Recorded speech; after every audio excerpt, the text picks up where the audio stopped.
Green knitting এর গাড়ি চালাইতাম। গাড়ির নাম হইল গিয়া গ্রিন টেক্স। মার নাম হইল গিয়া আপনার মোহাম্মদ শাহিন।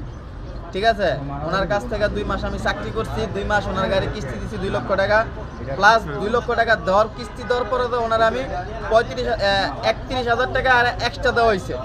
মানে এটা ব্যবসার হিসাবে ব্যবসায়িক টাকা দেওয়া হয়েছে। দেওয়ার ভিত্তিতে আমার বেতন যখন আমি কার্ডশিট করতে গেছি, সে আমার বেতনও রেখে দিছে, প্লাস আমার মোবাইলও রেখে দিছে। আমার মোবাইলের নাম হইল গুগল পিক্সেল 9 প্রো। ঠিক আছে, এই মোবাইলটা আমার রেখে দিছে, প্লাস আমার বেতন 31,500 টাকা এর কাছে আমি এখনো পানো রয়েছি।